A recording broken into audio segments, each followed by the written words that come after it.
it'd make it a lot more palatable, to me at least, if we had that discretion. So, just carrying that through, so we're building the discretion to this, but don't we have discretion already in terms of the transition requirements that we have, that we assess when we assess projects? I mean, it's like, I think you're we're crafting a lot, building the flexibility I feel like we already have. I would think your city attorney would argue that if it's a by right development, and then some of those can be subjective. These are pretty hardcore set, established requirements that they have to meet. So I think the concern is if we rely on the transition statement, it could be perceived as subjective. It is subjective, right? Could be perceived as subjective, yes. And these are much more concrete. These are established setbacks, established height restrictions. The intent is to become more prescriptive. Just so I understand your question. But then we'd have to, but with the ability to waive the requirements.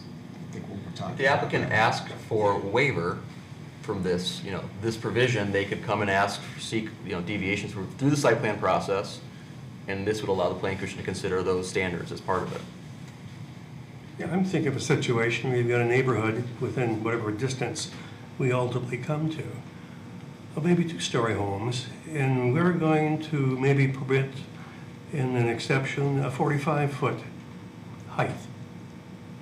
That just blows my mind if you think about form zoning. Like a McMansion. Yeah, McMansion in a neighborhood where you've got 900 square foot homes. That's why I think we should have a little discretion. If we're going to talk about height, as set forth in the proposed amendment, that we have the discretion to say, wait a minute, that's just not right in this case.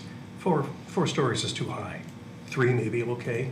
2, beautiful, I guess, but nevertheless, some discretion there with us instead of having, it's by right, I'm going to put in a 4-story building here, period.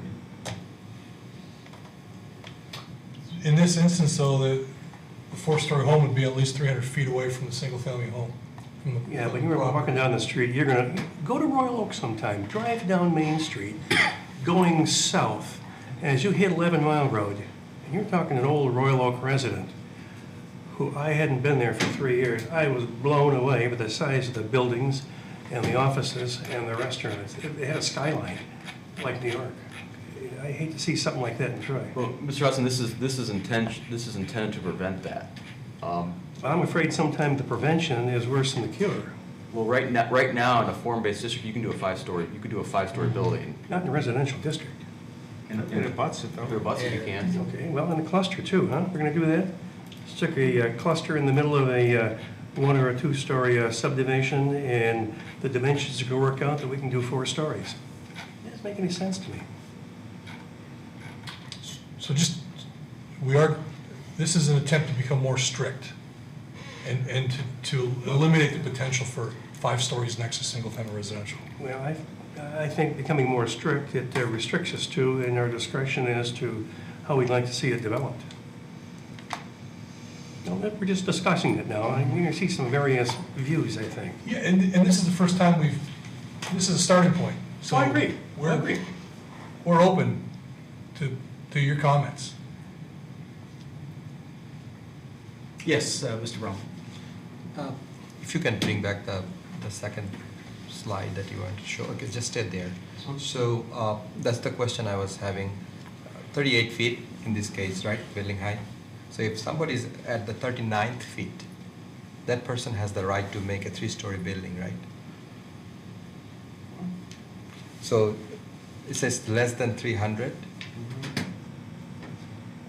It can go up to not abutting. Abutting is like having the just setback distance. So what my question is, just apply that example that if I am from the borderline, if I am 39 or 40 feet away, am I allowed to? No, because you're still capped at the maximum height of 38 feet. So you can be more than 38 feet set. This can be more than 38 feet, but the height cannot exceed the 38 feet. That's what I mean, but I am allowed to have 38 feet.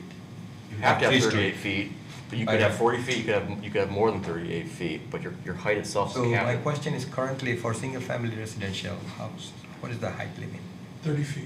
30 feet. So I'm actually allowing 38 feet instead of 30 feet Well, right, with the current plan. so remember, we're applying this to the neighborhood node districts, to the GB districts, to districts that are not single-family, that So my- abut single-family districts. So right now, in most of those districts, you can go taller than 38 feet, Right. abutting single-family. This is a regulation to restrict height, in addition, increase the setback. No, I get that. And my proposal is, can you put a buffer, like 100-feet buffer, so that you can have it 38 feet, 3-story building, but it cannot be at the 34th feet, or, I mean, 48th feet from the setback standpoint. Because it's like a 1 feet away from the regular abutting, you will be able to make a 3-story building now. So it's too close to the other house. I think that's part of the discussion tonight. I think that we're trying to match the height with the setback. I think if you put something greater than. First of all, we are allowing people to have 3-story building 38 feet.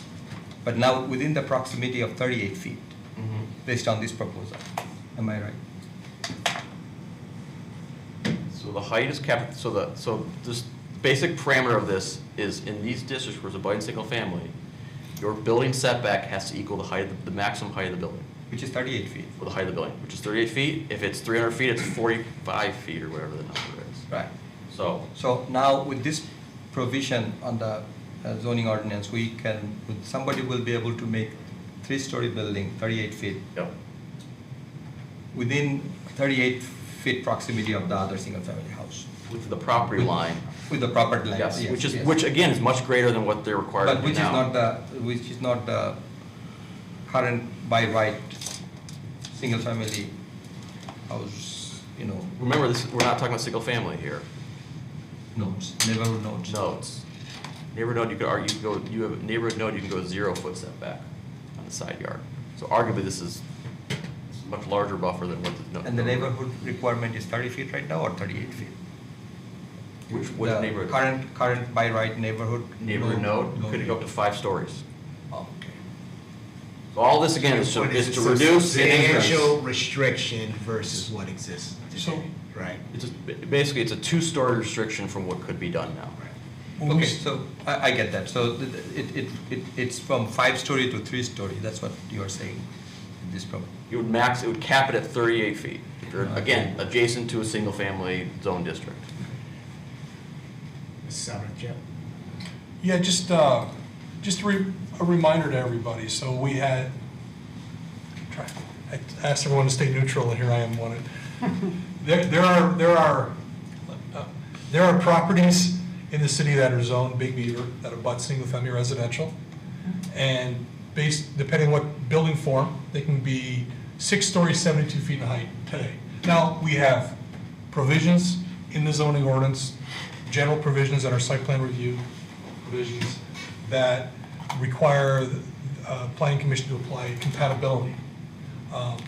But that's a subjective standard. What you think is compatible, Mr. Krant may not think is compatible. So what we were tasked with when we talked about this generally was bringing the heights down. So this is an attempt to reduce height across the board in the state. I just wanted to be clear on that. We're not enabling applicants to reach up and go up to 38 feet. We're actually talking about pushing the buildings down in appropriate locations to 38 feet. Except in neighborhood nodes. This applies to all districts, Anything that abuts single. including neighborhood Including zoning. neighborhood zones, right. Big Beaver zoning district, Maple Road zoning district, Big Beaver zoning district, community business, general business. Could an appropriate example be the storage facility on Rochester Road? If you're looking for an example that you want to discuss. Yes. Yes. People come by the city hall, they pay their taxes, they stop at the planning department window and they say, I hate that building, and they keep going. Awesome, thanks, have a nice day. I mean, I get it. So, that building, is 4 stories. And it could have been 5. Could have been 5. We reduced the height in that district. So we're considering a similar type of approach across the board. Now, we talked about a blanket reduction, but it's difficult with all the zoning districts, and you know, we're trying to find a balance here between, a balance of property rights between, and also achieving the goals of the master plan. But the abutting residents also have property rights, so it's like finding that balance.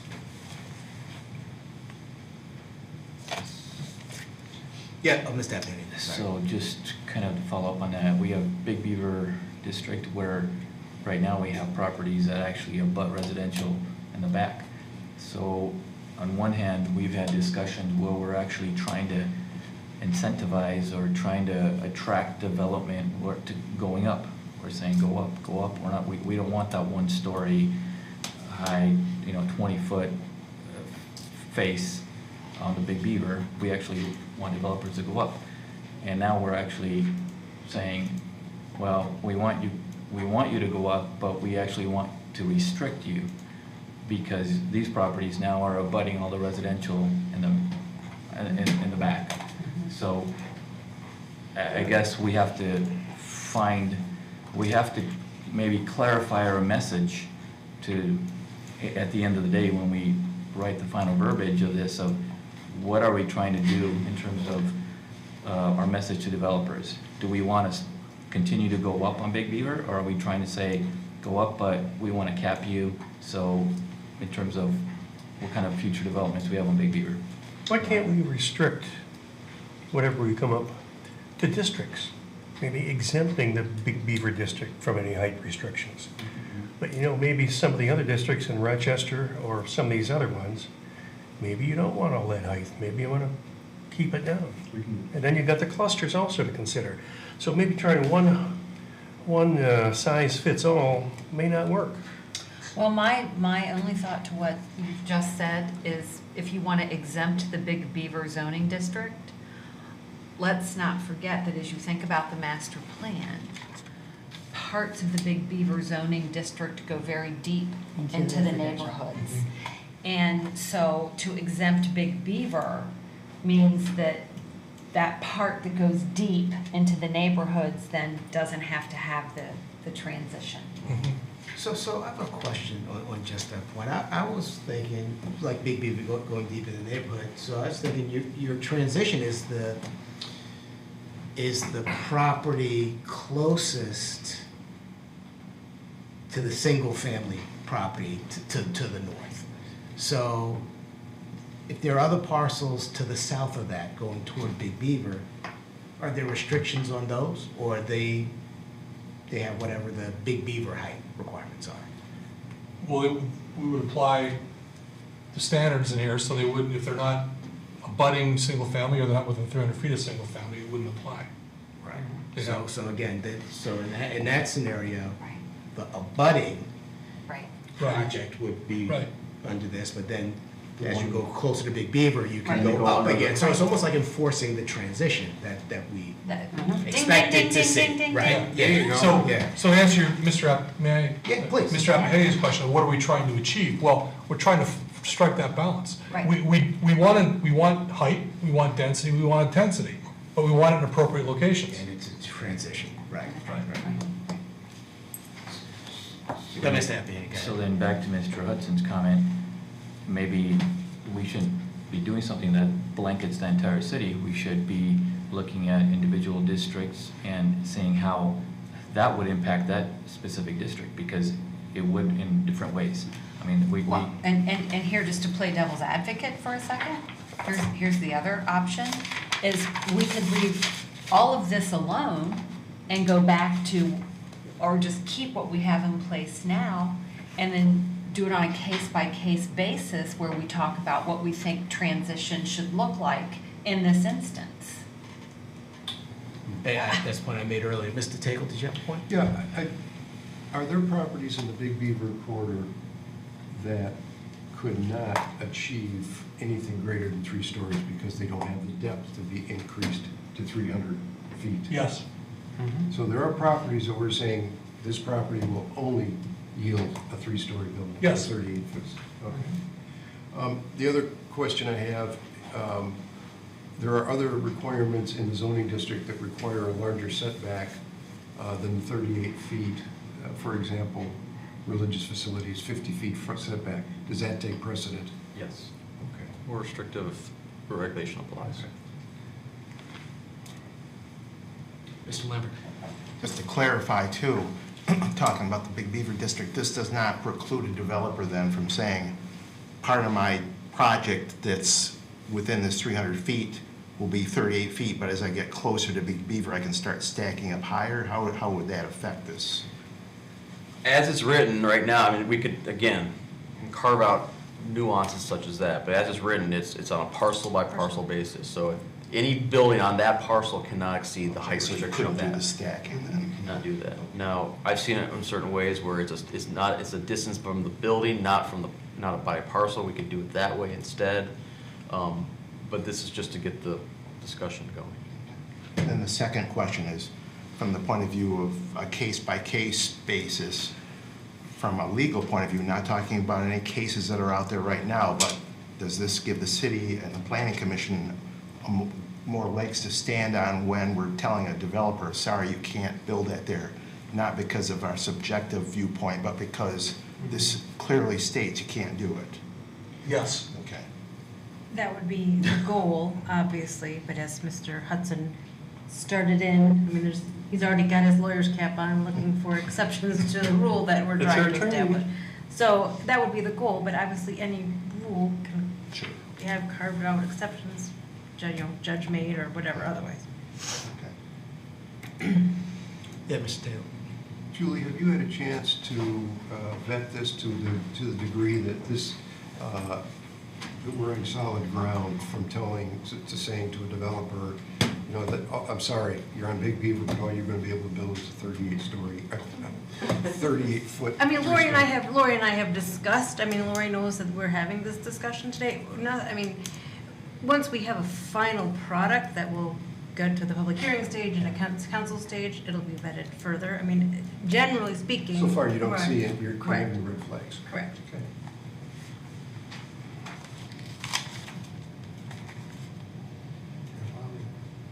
Thank you. Yeah, Mr. Tannenbaum? So if the planning commission proposes this tonight, will future projects be following this or projects in queue? How will this work out? I think if we propose, well, there's a process to get it enacted. So there's a couple more steps, but basically how, if applications are already in the queue, we apply the current ordinance in the time which they are submitted. So this would apply, once it's adopted, it would apply to projects moving forward. One city council. I'm sorry. Yeah.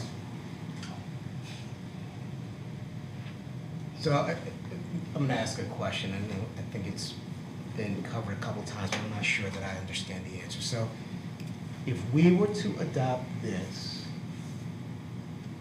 would that mean that there's certain parcels on Big Beaver that would be restricted to 38 feet in height? Yes. Sure. And what's the current restriction on Big Beaver? Well, it depends on the site type and the street type, but Could be up to 6 stories.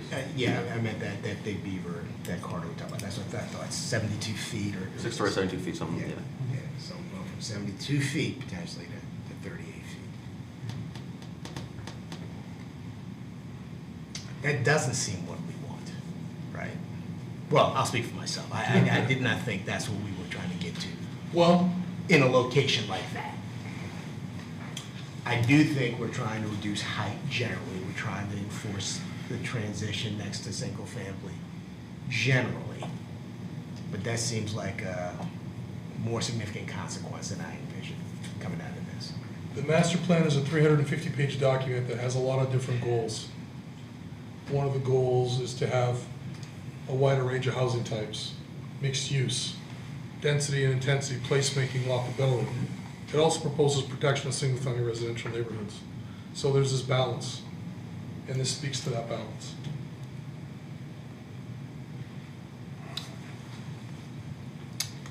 Mr. I Appitti? guess just to follow up to your comment, I guess that's what we would get if we just apply a blanket ordinance to that, right? Right, understood, We understood. would get that result on Big Beaver, and if that's not what we want, then maybe we need to hone in on different districts and be more specific per district or some other method I think Big Beaver, Big Beaver is certainly a different animal than some other districts that we could definitely, I hear what you're saying, I think there's ways to address those issues at Big Beaver. Are there any other districts you think that you have concerns where you have a Big Beaver with this provision? For example, the nodes, are there any nodes where you think that? I think my initial thought was that the intent of the nodes initially, and today, the way the ordinance is written, is to provide that flexibility, to actually provide developers the avenue to bring a variety of projects and not be so restrictive.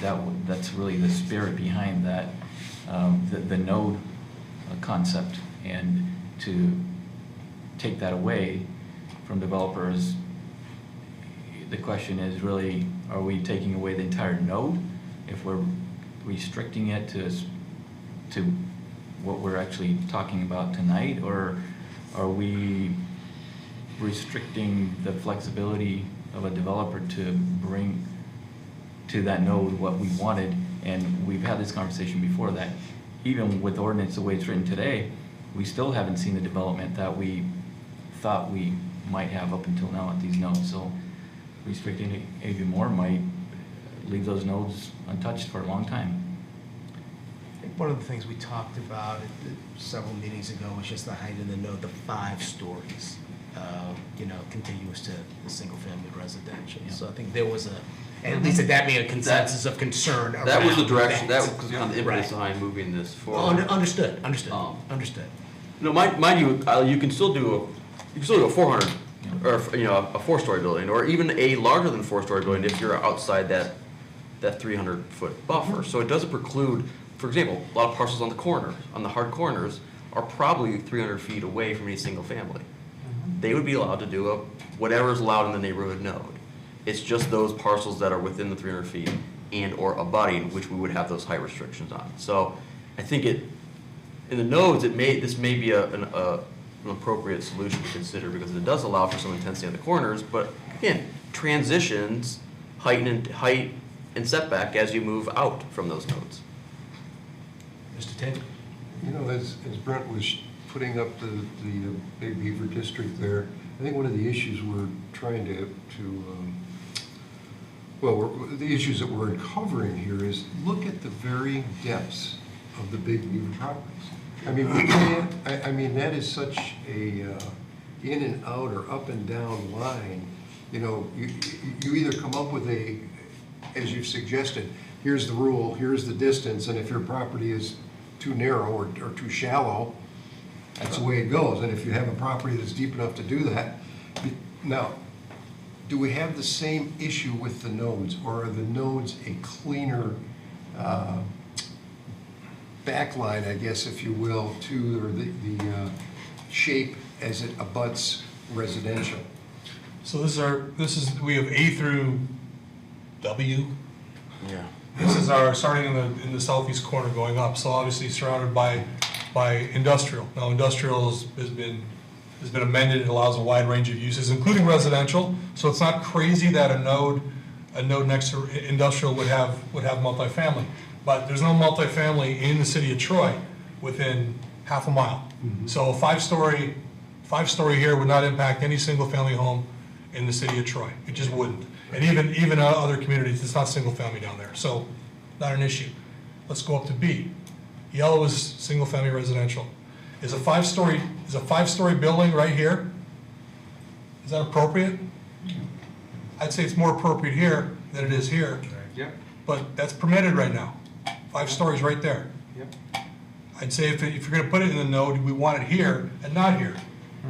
Well, how do we regulate that? Well, we come up with language like similar to, it doesn't have to be exactly the same, similar to what we're proposing this evening. Let's go look at some other ones. Before you leave that. Yes. We defined the node, I don't remember how we defined the nodes. Like, I remember the discussion that it was very difficult. Where do you draw the line for the node? Yeah. Maybe part of the solution is reevaluating where is that node boundary or border at this point. So really quickly, starting to get a little bit later, so my brain's starting to get a little bit mushy, but we came up with this concept. It was actually part of the Vision 2020, the visioning process. It was before even the last master plan. where hundreds, Dave, you were involved in this as a council member, I believe. I would say from a participation standpoint, I would say that was a very successful visioning exercise, correct? Yes. And if you remember, this concept of, I believe it was called villaging, and creating these villages, if you were, at selected intersections throughout the city, which were somewhat destination areas for residents within walking distance.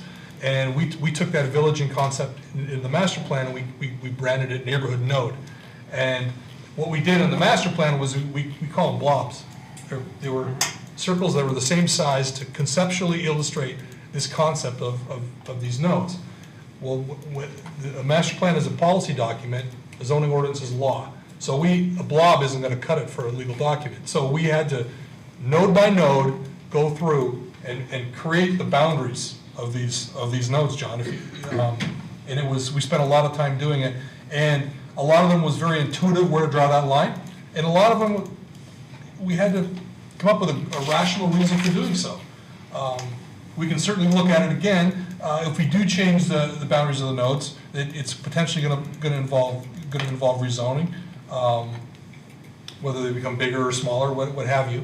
But we can certainly do that. But that's kind of the background behind it. Well, I think we have more information now as to why we might want to look at that as part of a solution. Because when we were talking about the nodes before, as you said, I don't know that we were so focused in on, what is the massing of this node, or the buildings on this node are going to be, and how does that affect adjacent residential? Can I keep? Yeah, please. We're having a discussion here, but that's a great point. The master plan in 2008 think of the year, 2008. Very different time than today. Very different time. We were looking for wins, is really what we were doing. We were looking for wins. And even in 2011, when we took the policy, the master plan, and based our zoning ordinance, our law on our policy, 2011, we're still coming out of those dark years. And we're still looking at ways to get investment and to get developers to invest in the city of Troy, to do cool things at these nodes and along Big Beaver, along Maple Road, and in these areas throughout the city. So the mindset was different in 2011. It was. Now, in hindsight, is 5 stories appropriate in every location? In hindsight, probably not. Probably not. But we still have the issue of we're still looking for intensity in appropriate locations, mixed use in appropriate locations, and a variety of housing types in appropriate locations. Just for clarification, I want to use B as an example. I did some quick measuring. This parcel, and this parcel are all 300 feet or more, greater than 300 feet from single family. These could all be 5 stories. This property right here is actually 200 feet. This could be 4 stories. So this language, while obviously not perfect on Big Beaver, really I think would work well in the nodes, because it does have the transition effect of your hard corner, which is farthest away from your single family and where you have the most intensity, allows for the largest building. And as you get closer to single family, it reduces height and intensity. So I think B is a good example of how it would apply. Now C is abutting all residential, 3-story cap. Again, those are 38 feet, which is taller than the adjacent single family by at least 8 feet. What about the parcel right at the corner of C? Which one? The one with the C on top of it. Oh, maybe it's not abutting, so maybe that could be a 4-story. I can't see with the C in the location, but. But the point is, if it's more than 300 feet away. If it's not abutting, but within 300 feet, the cap is 4 stories.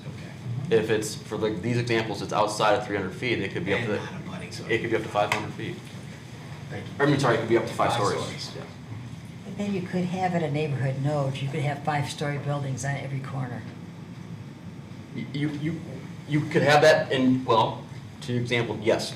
But to your example now, you could have a 5-story building on every single one of these parcels that's abutting single family right now, and that's how the current ordinance is written. Right. That's why I'm not in favor of 5 stories. But we don't. So we're ahead of it right now. But as property values rise and as these multifamily developments, they can't build them fast enough. You've noticed Bradley Square and It's gone. they can't build them fast enough. They're sold right away. People want to, it's a good problem to have. People want to live in Troy. It's a good problem to have. Mr. Krent, sorry. That's okay. My thought about the idea of big beavers with that line that goes all over the place, it's not a straight line. Point is, yes, in certain areas, like you already talked about, it would be 38 foot. That's the limit. Now, if a developer came in and said, I've got this grand idea for 20-story building, well, then they'll buy up into the residential, just like, you know, that happens all the time. And that way they can create those, those lower properties, parcels that are closer to residential, and then have this, one of the larger parcels, let's say on Big Beaver, be the tall building. I mean, it all seems to work. I like what you've proposed. It's not restricting the developer, it's just a matter of the developer buying enough land. But in that scenario, they'd have to develop the parcels separately, Yeah, right? Because if it was exactly. one big Correct. parcel. Well, no, you're it right. would- It would be Yeah. a budget, right? And then, but they would learn because of this ordinance that they have to leave it separate parcels. And then put scaling, escalating developments. If they wanted to, yeah. They'd have to have some kind of transition development, for sure. Well, that would be, Or- that forces the Right. transition. That forces the transition right there. I like it.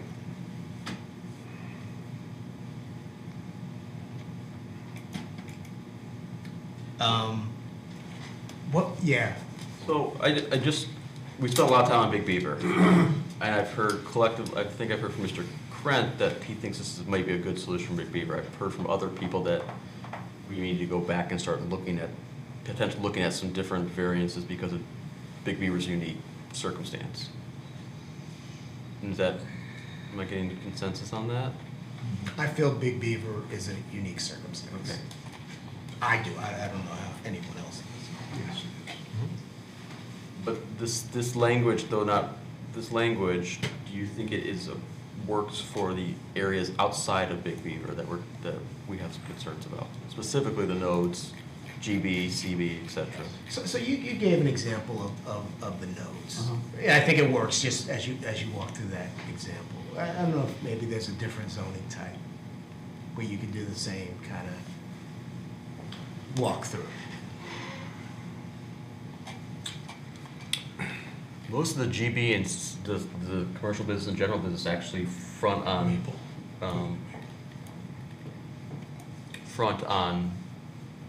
you know, Livernois, Rochester, and those are but single family. So again, those would be 3 stories. Maple Road, which is another district, the only area where you have it abutting single family is the stretch between Livernois here and Rochester. Very shallow. But those are very shallow parcels where you can't put a big building on just because Okay. it can't fit. It's really the nodes that are really the Maybe areas. it can be a little bit more specific than just mention the nodes as the first step. Because This applies to all, so as it's written now, this applies to any district that allows for anything other than single family, adjacent single family. What I'm hearing tonight from the planning commission is there should be some nuance for Big Beaver, and we should take a step back and look at Big Beaver perhaps separately than this provision. So this provision, though, if we move forward that direction, would apply to the node, would apply to Maple Road, would apply to general business, would apply to commercial business, any other non-residential district. You know, it might be interesting just to take each node individually for a quick look at what we're doing, depending on where they are in the city. I don't think this one size fits all with the nodes even. Each node's a little different It might be with okay, the but you surrounding wanna check areas. it and make sure it's okay. Yes, Mr. Savnak. We could put together something that kind of summarizes the heights in the various districts. My thought also is what we're trying, this is the first step. So this is trying to take conceptual comments and the concepts that we've talked about and starting the task of writing the legal language. When we get consensus to move forward, we have to take that language and craft it and kind of fit it into the context of the zoning ordinance. What could happen with this language is we would make this similar amendment to the various districts, maybe through footnotes or what, we haven't got that far yet. We haven't got that far yet. But we could certainly come back and compare heights, what you're permitted to do, what a developer would be permitted to do today in the various districts. I mean, we could do that. Versus how Yeah. that would change with this. Yeah, we talked about it at the when we talked about the concepts, but that was a while ago, so we can certainly bring that back and Could you and just provide look at Squirrel context. Lake in Livernois, that note? You love that development. I go by it, I drive by it. Do you want to wait, or do you want to make a point I got a now? question. Mr. Appiati. So, I guess, just back to the comment, the thought that if we make a blanket ordinance, it could be so restrictive that we can have unintended consequences in ways and locations that aren't even obvious right now at this point.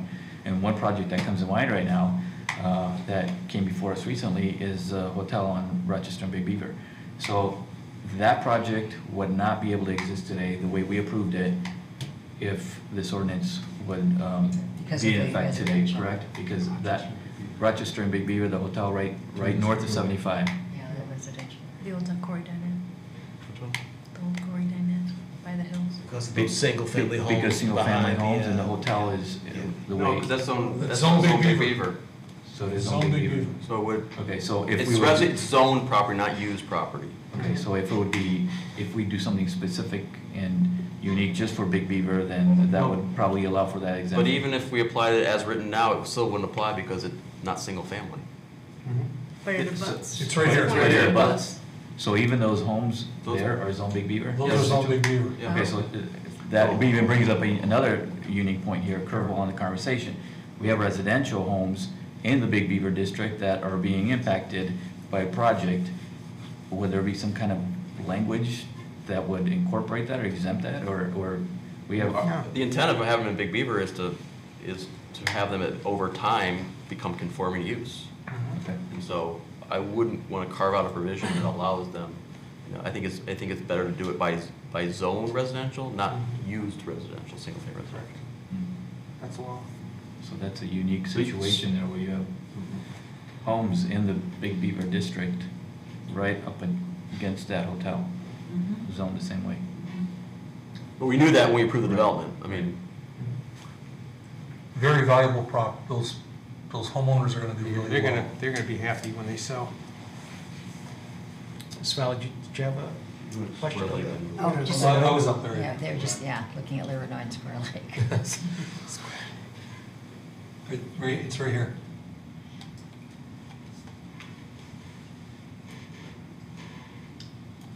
Right here. Now, what's the blue crosshatch? Blue's office, office. So those aren't 38 feet, I believe. They're not as high. No, I don't think so. But the blue hatch is not, but the ones next to it, those are the ones that could have been 5 stories.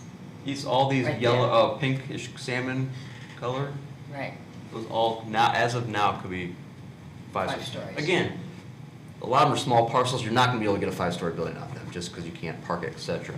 But in theory, they allow for 5 stories. Right. I think when you go down there, it's clear that the height there of the last condos or whatever they put there, apartments, condos, that's high enough. That it would be really, just I think very inappropriate for that to be 5 stories right there on that corner. It would really stick out.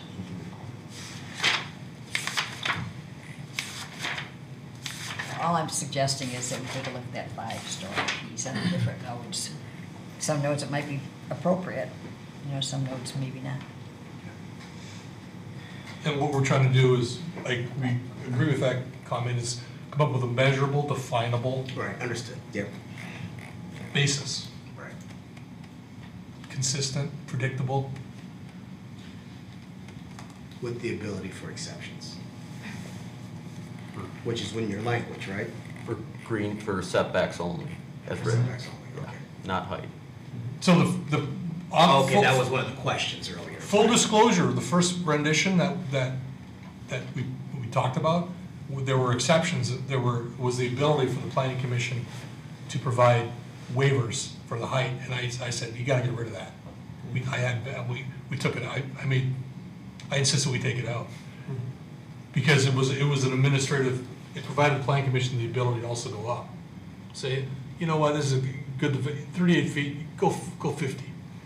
And my feeling was that there's always the avenue of the zoning board of appeals, to seek a variance. But the applicant would have to meet the standards for a variance. Because what I hear from residents when new developments are close proximity to their neighborhood is the height. It's always a height. Right. Brent, you know, that's a two-way street. If discretion to make it go up. Also, the developer comes in and says, I want to do a 5-story. And we say, no, 3 is more appropriate. You know, it goes both ways. So, you know, I think it's still a valuable tool to have.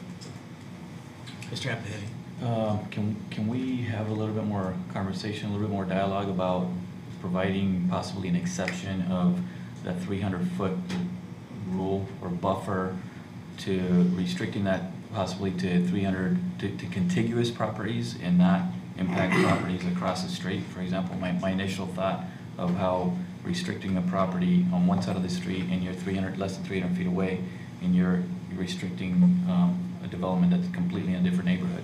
I mean, any more thoughts on that, of not really restricting it? So the Big Beaver right of way is 204 feet. Rochester Road in most places is 150 feet, and other major roads like Adams Road, 120 feet. So, you know, even though they're across the street, they're still theoretically, depending on the zoning, and if it's in a node where you have a build-to line, 120 feet, 10 feet, 10 feet, it's 140 feet. So we don't consider, if you're across the street, that's not a buddy. So this would only be knock you down from 5 stories to 4 stories. Could you repeat that? We don't consider across the thoroughfare a budding. So this would only apply to knock you from, it would only be within that 300-foot Okay. provision. So it would only take you from what would be allowed 5 stories down to 4 stories. So you'd only lose a story. Okay. So we do think that, as Director Saudon noted, there is impact of even across the street of a taller building. So we did think this was appropriate to keep it in there across right of way. If it's single family, to your point. Yeah. There's sunlight, you know, problems. You put a 5-story building across a 28, or what's the standard, 60-foot right of way. I mean, that's going to affect this. You know, they may have had a garden that grew tomatoes at one time. Now they can't. You know. So, for example, we have, let's take Rochester Road. Most properties along Rochester Road, if you go within 300-foot radius of Rochester Road, most likely you won't hit a residential property. They're all commercial within that buffer zone. You know, there might be some exceptions, but Well, I can pull the map up and we can look at it. So what part of Rochester Road? let's say from Big Beaver to Waddles, you know, that's probably. These are all going to be restricted to 3 stories because they're all abutting single family in the rear. So my comment was more of, let's say, a project on the west being restricted by the property on the east, right? So all the properties along Rochester are actually not zoned residential. So they're not restricting each other. They're only being restricted by the properties outward that are residential. Let's do a hypothetical here. Let's pretend that this is not zoned single-family residential. Because of the right-of-way and the depth of this property, this is still farther than 300 feet that they wouldn't be affected by these properties. They're only affected because it's single-family.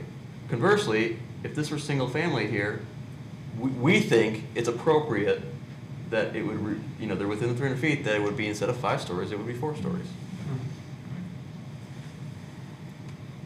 So the word abutting doesn't apply there? It does apply when it's across a right of way. But I thought you just said, Different categories. if the residential on the east side of Rochester went up to Rochester right away, that the properties on the west side of Rochester would be limited to 3 stories because it's within 300 feet of the residential properties on the east side. But I thought the right-of-way kind of separated, it's not an abutting, it's a zoning district. But, yes, Maybe I misunderstood. I'm on the same page as you. Okay. Yeah. What is the pink squiggly line? What does that mean? It's a community, CV, community business. Commercial and office. So, Mr. Epihan, just back to you. So does that explanation Yeah, address yeah, that makes your sense. concern? It made sense to me as well.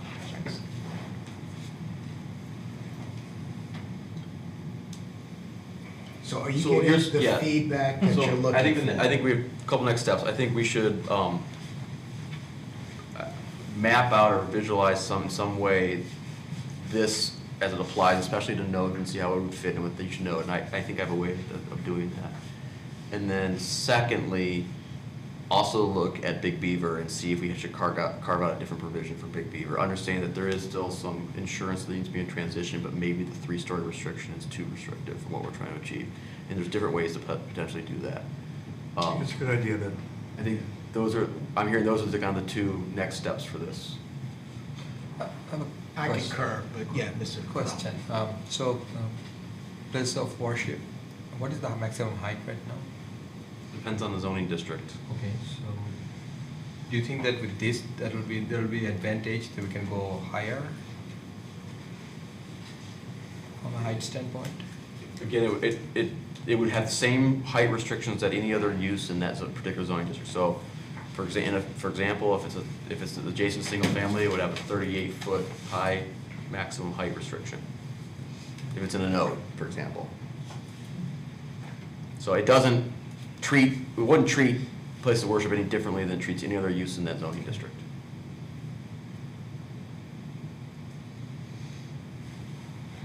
So, as I say, so you have what you need. I'm not sure.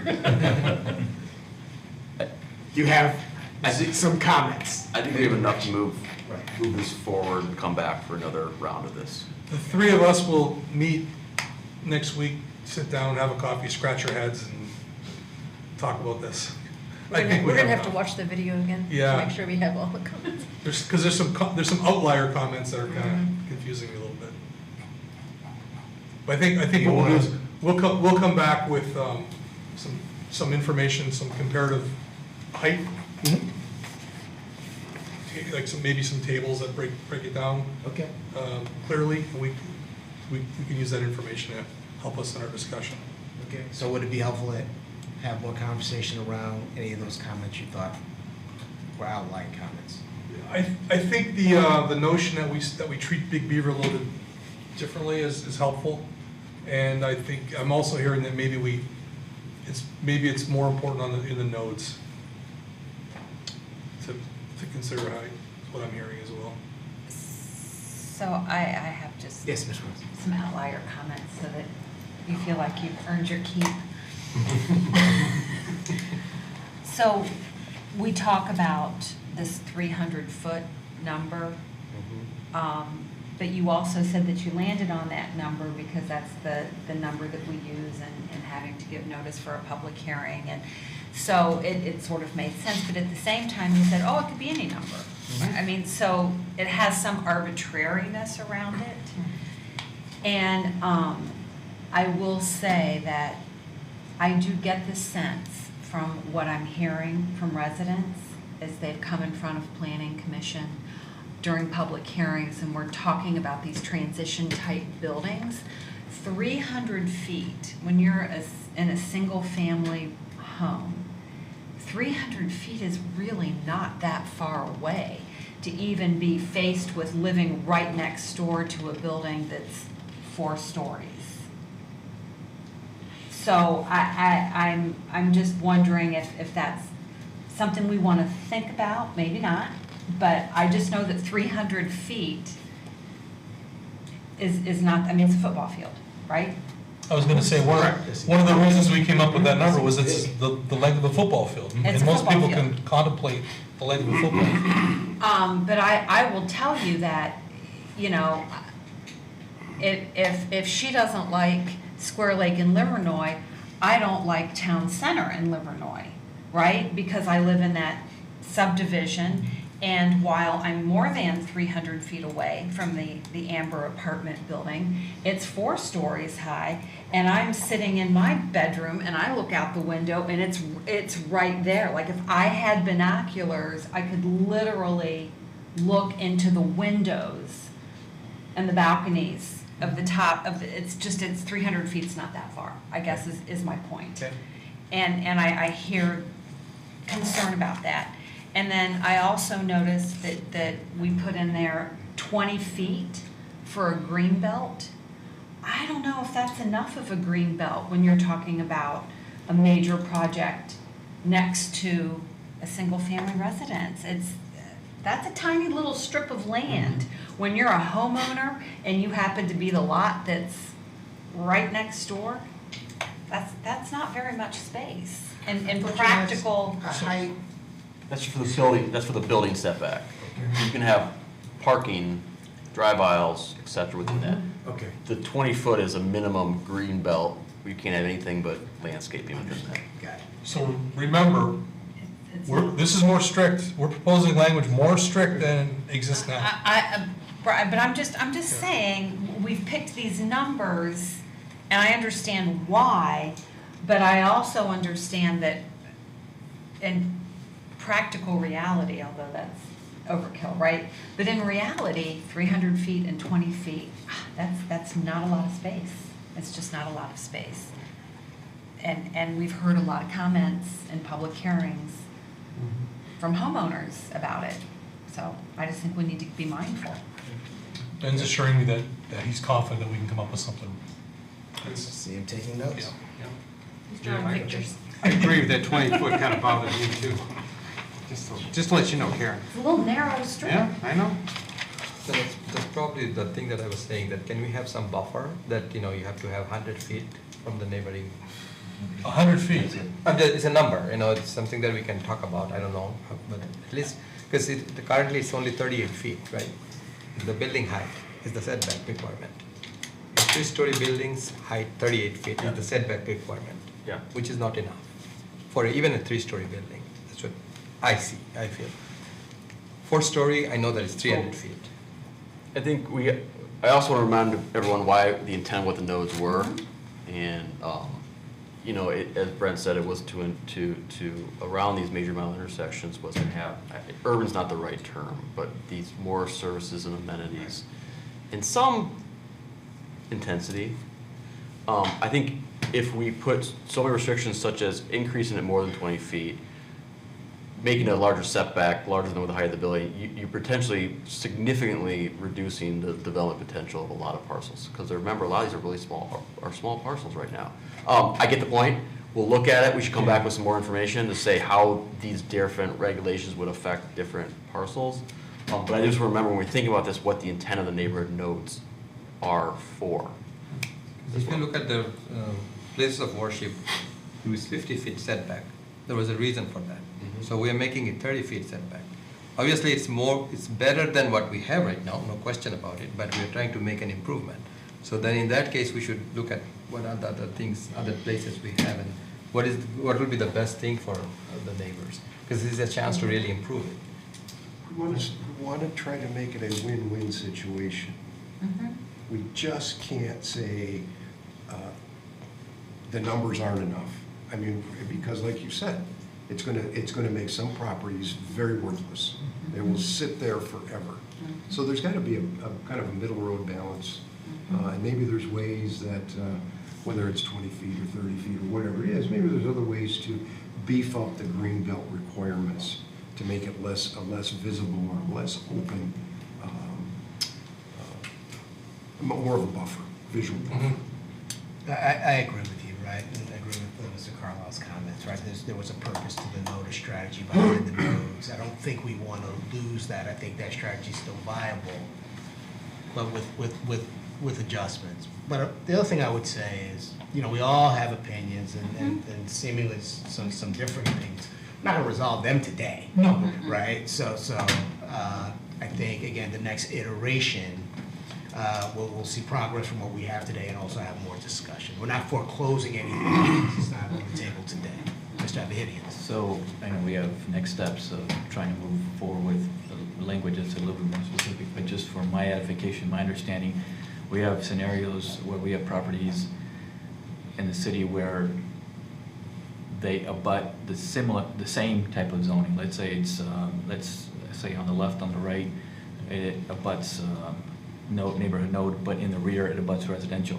Do the setback requirements apply only to the rear of that property in terms of, let's say, we say the buffer needs to be 20, 30 feet, but not to the side yard setbacks? That's the intent, Okay, yes. okay, so I just wanted to kind of have that in mind, That's the that the setbacks are really restricted to wherever that abutting property is. Height applies to the whole parcel, Okay, but the right, setback the only setbacks. applies to Okay. the yard that is abutting that single-family yard. Okay, so hypothetical, we have a corner piece of property that's zone neighborhood node. The next property, next abutting it is also neighborhood node, but in the rear yard, you have residential. The setbacks only apply To that rear, restrictions to the rear yard, yeah. And I Okay. think it's written that it only applies to the butting of the single-family yard. So that's kind of the intent here to Intent. really protect that area. where- Again, push development away from the single-family, closer to either the front or side yard. Okay. Okay, We got another item on the agenda. this one should be quick. I hope. I really hope. The Planning Commission has a lot of discussion with cluster developments about why we're not seeing the 1,500, why people are not taking advantage of the 1,500 square foot density bonus. We've heard a lot of input from the development community. They said simply 1,500 feet is too restrictive. We've heard numbers from 2,000 square feet, 2,500 square feet, 1,700 square feet. The last one we heard seemed to make a lot of sense. The gentleman said, if you just give us 200 more square feet, 1,700 square feet, that allows a lot more play in terms of the square footage. So as such, we revised the language to increase the maximum home size from 1,500 to 1,700 square feet. It's the only proposed change. You still have to do it for the master first floor bedroom and bathroom. It only allows 200 additional square feet to get the density bonus. I like it. I do too.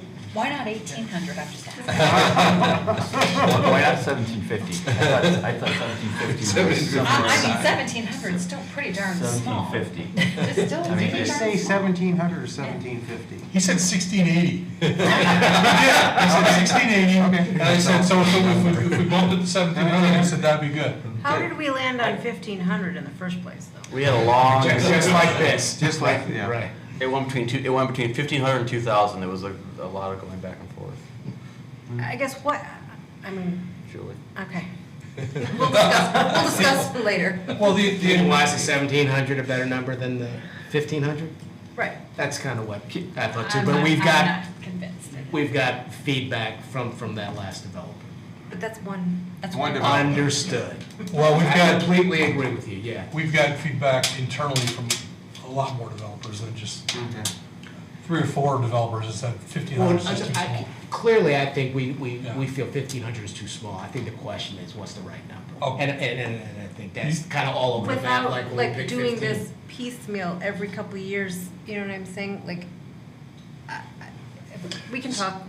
So, I would offer for us to do a scientific study and survey what other communities are doing, but there's not a lot out there Right. that's Right. similar to what we're doing, so. And my thought, again, I had the same question, and my thought was, well, again, to Brent's point, I think we've gotten consistent feedback, 1,500 square feet is too small. Let's try 1,700 square feet. If we get consistent feedback, that's too small. I don't see any downside to coming back and adjusting it again.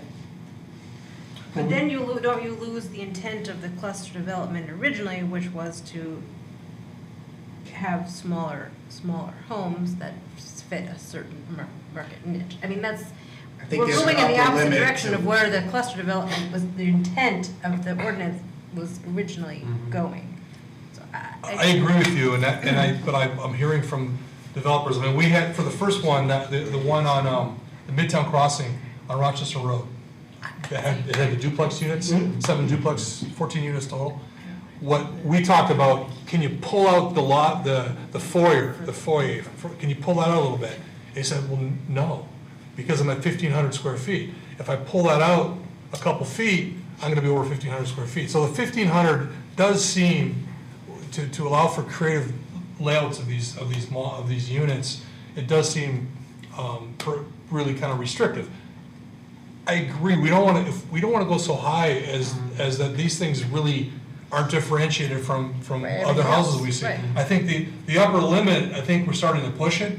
17 is getting there. I mean, we could entertain large. Mr. Abahadian suggested 1750. At some point, these aren't empty nester houses anymore. These are just small houses suitable to anybody. And I don't want to cross that line. I know where the line is. That's the upper threshold, Yeah, right. I know where the line is, but it seems to me that we're starting to get there.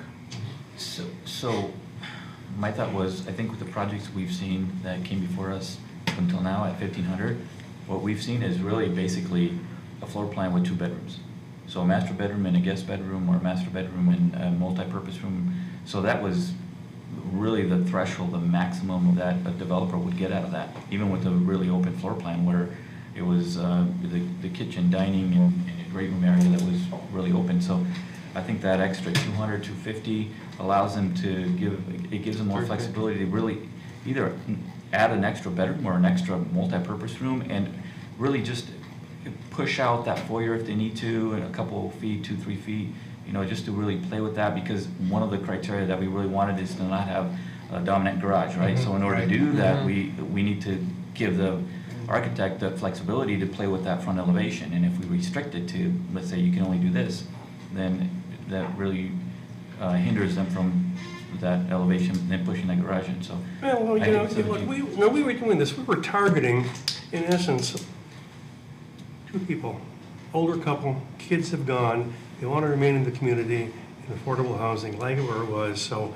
I think our project was to try and restrict the size so we get more in there and get that segment taken care of. But, we're seeing, call it foot squeeze. It's just growing a little bit, and you got to reach it at some point and cut it off. But I'm gonna say that even 2 people, going into a smaller home for myself, I still want a separate laundry room.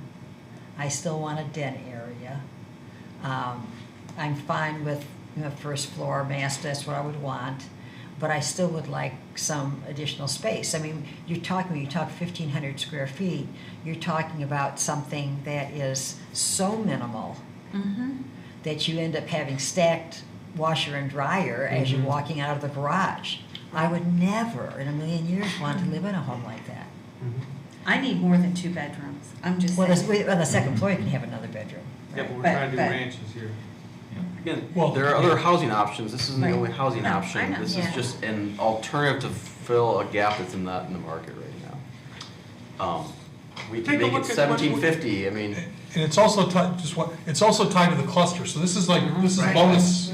No, Right. so, When you're looking at these developments, the Amber especially, coming in with 800 square foot apartments, there's a market for that. Singles coming in, we double that size, and you can have a husband or a wife Empty moving in nester's there. not gonna go in there. Yep, right. So I vote for 1,800.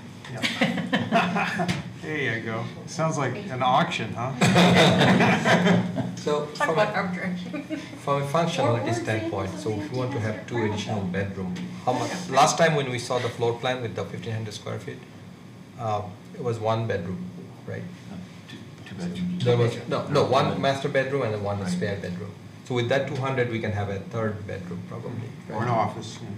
Or an Home office. office. So I think 1,700 is probably the right number. I'm happy with 1,700. 'Cause it- 1,750, Yeah, I can, 1,725. Thanks. Do I hear 1,735? 1750, and we will never raise that number again. So do you want to show of hands? I'm fine with 1,700. I am too. Simply because that's the feedback. Yeah, the I think third-party feedback 1,700 we got. sounds. I don't know if it's right or not, but I'm comfortable with it. I think a developer said he could put a side garage on with 1,700, so 1750. 17 is fine. I got 4, 7, 17. that's 5, that's a majority of So we're 17. ready for a resolution, right? Well, Oh, no, we're not, we're just giving you guidance. The minutes are gonna reflect that at least 5 planning commission members indicated a preference for 1,700 square feet, which is consensus. Agreed. So you've got the feedback you need? Yep, perfect. All right. There was not one woman sitting on the fire.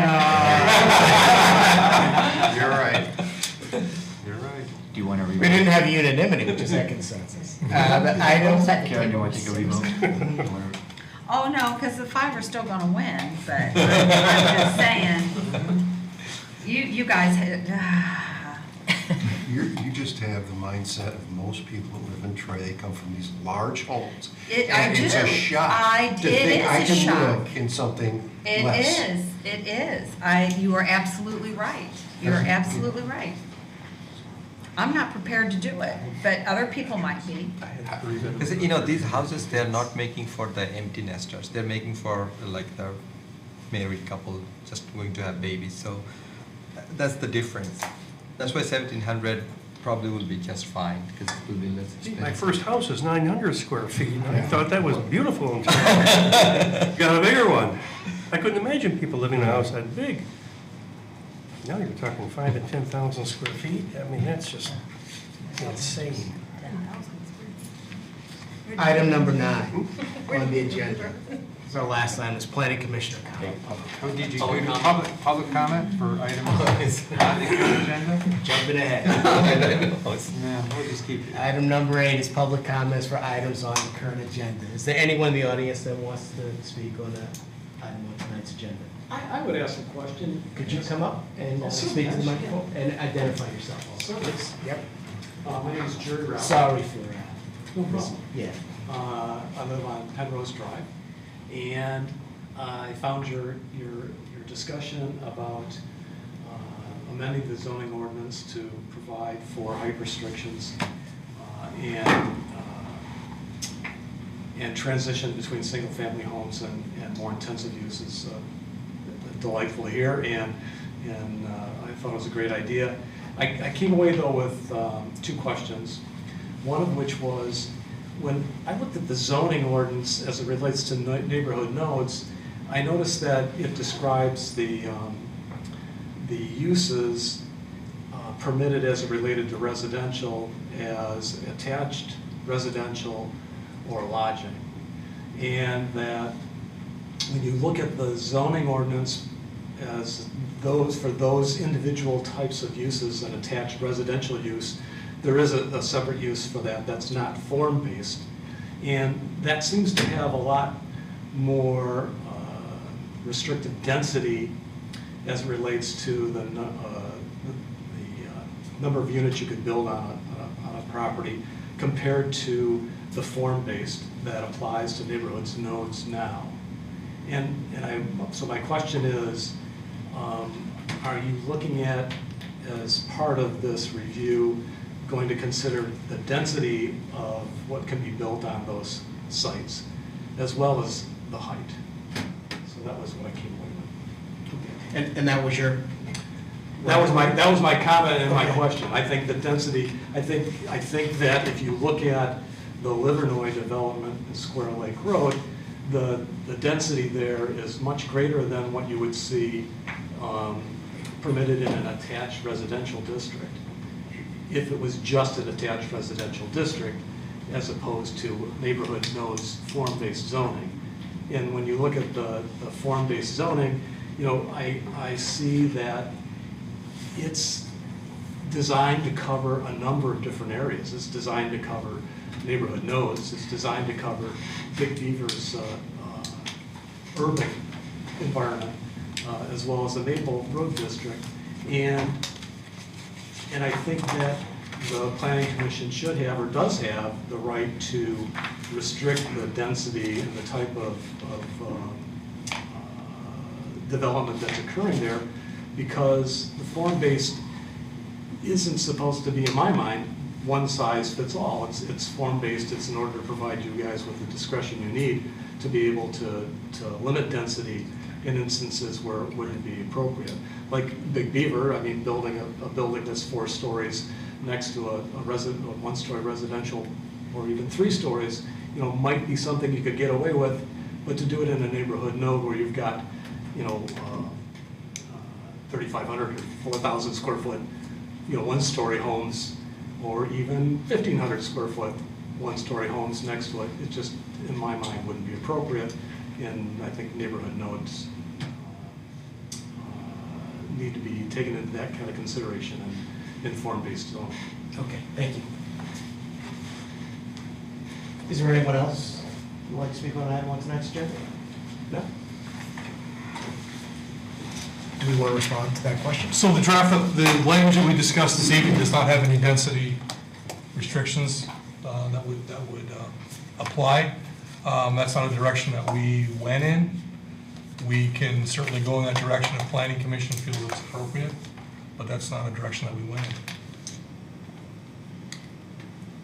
I would think that we covered a lot of ground today, and we could take the density as a potential additional takeaway, but I think we should get the next version of what we discussed today. So That's what I think. So I'll leave it up to one of the planning commissioners to bring it up at the next, we'll take the information that was discussed, work on that with the caveat that, you know, when you review the language, look at it from the standpoint of the resident who spoke. Do we want to look at specifically controlling density? Now that goes down the path of more restriction. Right. And that's the planning commission's job to consider Understood. provisions like that. So if you feel that that's appropriate direction, then we'll go in that direction. If consensus thinks we should go in that direction. I agree with that approach. Okay? Item number 9. Planning Commission comment. Me? Mr. Craig. Okay, I just want to thank staff and our consultant for getting back to us so rapidly with these issues, because they are kind of bubbling up in the community, and thank you for doing it. Mr. Abhidi? I'm good, thank you. Stan? No, thanks. I'd like to thank Mr. Savidan and our planning consultant for doing a wonderful job. I think it's really important for housing in Troy. There's more of a variety instead of seeing cubicles across a lot. So, thank you. Sarniki? No, thank you. Ms. Bauer? I'm willing to compromise at 1750. No comment. Still hate the skate park and that parking lot that we do nothing with. Mr. Frey? I've used my allotment of words, thank you. Okay. Mr. Carlisle? No comment. A good chairman would have had us out here at 8 o'clock, I'm just saying. We had great conversation and comments. I appreciate. It's an inside joke. I appreciate the work that went into So do we go the the text night also. before? I thought it was, You can't have. actually covered all that we talked about. Yeah. Good. In a pretty concise way. Thank you. We are adjourned. Thank you.